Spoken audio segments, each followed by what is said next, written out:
कहते हैं कि दुनिया में मन सबसे ज्यादा शक्तिशाली चीज होती है। अगर किसी चीज को तुम पूरे मन से चाह लो तो तुम उसे हासिल कर सकते हो। ये मैं नहीं कहता, ये सभी महापुरुषों का कहना है।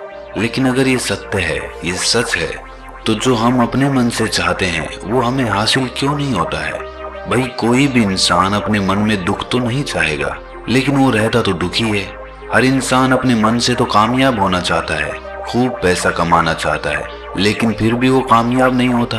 भला ऐसा दुनिया में कौन इंसान होगा जो अपने मन में ये चाहेगा कि मैं नाकामयाब रहूं या मैं पैसा ना कमाऊं?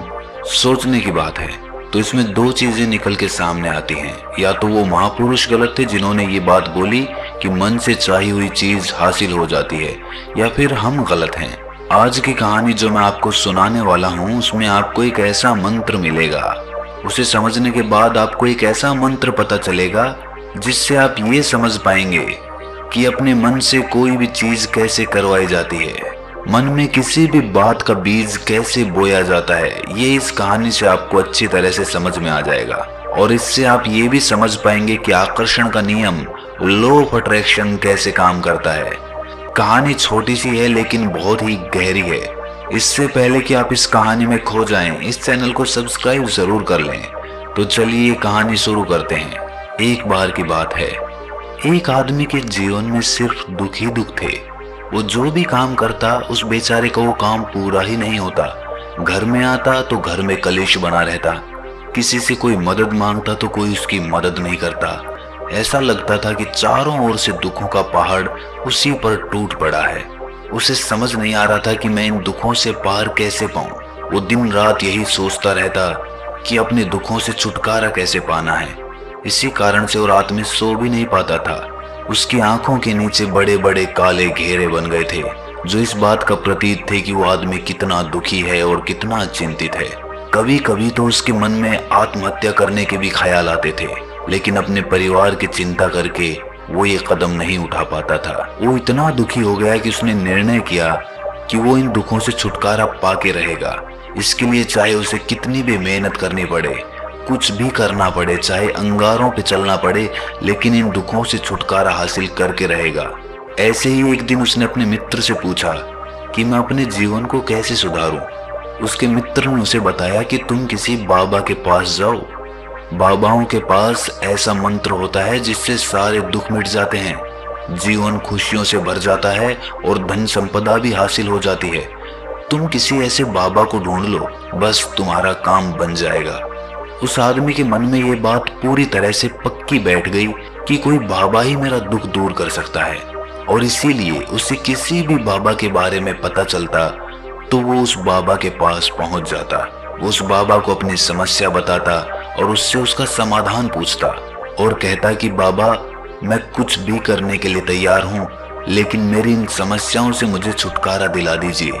आप जो कहेंगे मैं वो करूंगा, लेकिन मेरे जीवन को सुधार दीजिए। बाबा उसे कुछ टोने टोट के बता देते थे करने के लिए, और बदले में दान दक्षिणा ले लेते थे कि ये टोना टोटका करने के बाद तुम्हारे घर में सुख शांति बनी रहेगी, बस इस टोटके को पूरी विधि के साथ करना। वो आदमी घर लौटकर पूरी विधि के साथ टोने टोटके करने लगा, लेकिन बहुत टोने टोटके करने के बाद भी उसके जीवन में कुछ बदलाव नहीं आया। इसके विपरीत उसका जीवन और ज्यादा दुखी हो गया। जो भी बाबा उसे टोना टोटका देता था वो बदले में उससे दान दक्षिणा लेता था, जिससे उसका धन भी धीरे धीरे खत्म हो रहा था। इससे उसके जीवन में दुख और ज्यादा बढ़ गए। तब उसे लगा कि बाबाओं के पास जाने से तो मेरे जीवन में दुख कम होने की बजाय बढ़ते ही जा रहे हैं, तो मुझे क्या करना चाहिए? बाबाओं के पास जाऊं या ना जाऊं? फिर एक दिन एक आदमी ने उसे बताया कि तुम अपने घर में किसी पंडित को बुलाकर हवन करवा लो। हवन होगा, घर शुद्ध हो जाएगा। कोई भी बुरी ऊर्जा होगी घर में तो वो घर से बाहर चली जाएगी। किसी पंडित को बुलाकर पूरे विधि विधानों से मंत्रोच्चारण कराओ और हवन कराओ, जिससे घर में सुख शांति आए। उस आदमी के मन में ये बात बैठ गई और उसने एक पंडित को अपने घर पर बुलाकर हवन करवा दिया। हवन अच्छी तरह से संपन्न हुआ। बदले में पंडित ने भी अच्छी दान दक्षिणा ली और उसके बाद वो वहां से विदा हो गया।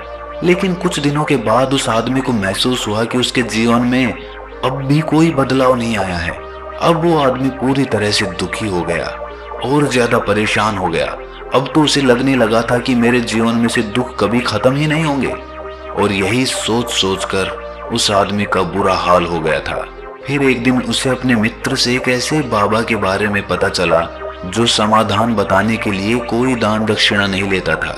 उस आदमी को लगा कि ये बाबा दूसरे बाबाओं की तरह नहीं हो सकता, क्योंकि ये दान दक्षिणा तो लेता ही नहीं, और अगर दान दक्षिणा नहीं लेता तो ये सच में कोई सिद्ध बाबा होगा। और यही सोचकर वो उस बाबा के पास पहुंच जाता है। जब वो आदमी वहां पर पहुंचता है तो वो बाबा ध्यान में बैठे हुए थे। ये देखकर वो आदमी वहीं पर चुपचाप बैठकर ध्यान से बाहर आने का उनका इंतजार करने लगा। थोड़ी देर बाद बाबा ने आंखें खोली तो सामने एक दुखी और परेशान युवक को बैठे देखा। वो उसकी आंखों के नीचे काले घेरे देखते ही समझ गया कि ये आदमी अपने जीवन से कितना परेशान है। उसे संबोधित करते हुए बाबा ने पूछा कि बच्चा, क्या चाहते हो? बाबा के पास क्या लेने आए हो? उस आदमी ने कहा कि बाबा, कराने अपने मैं जो तुमसे कराने वाला हूं वो बहुत कठिन मंत्र है, उसे पूरा कर पाओगे? बाबा ने कहा कि बाबा, आप मुझे बताइए तो सही, मुझे करना क्या होगा? मैं कुछ भी करने को तैयार हूं। इस पर बाबा ने उसे कहा कि यहां से जब तुम अपने घर जाओ तो रास्ते में अपने मन में ये दोहराते जाना कि मैं सुखी हूं, मैं सुखी हूं, मैं सुखी हूं। बार बार अपने मन में यही दोहराना, और याद रहे जुबान पर ये नहीं आना चाहिए, ये सिर्फ मन में दोहराना है। ये सुनकर वो आदमी बोला, बाबा बस इतनी सी बात, ये तो मैं चुटकी बजा के कर लूंगा, लेकिन इससे होगा क्या? बाबा बोले कि इस मंत्र को करके देखो, वैसे भी तुमने इतने बाबाओं के मंत्र किए हैं तो इस मंत्र को भी करके देख लो। उस आदमी ने सोचा कि बाबा कुछ दान दक्षिणा तो ले नहीं रहे और छोटा सा मंत्र है, इसे तो मैं कर ही लूंगा। वो बोला, ठीक है बाबा, मैं ये मंत्र जरूर करूंगा। वो आदमी ये कहकर वहां से उठकर चलने लगा, लेकिन जैसे ही वो चलने लगा पीछे से बाबा ने बोला कि बच्चा, एक बात याद रखना, जब तुम ये मंत्र अपने मन में दोहराओ तो तुम्हारे मन में बंदर के विचार नहीं आने चाहिए, बंदर का ख्याल भी नहीं आना चाहिए, तो ही ये मंत्र सिद्ध होगा। वो आदमी बोला, मुझे तो आज तक बंदर का कोई विचार नहीं आया।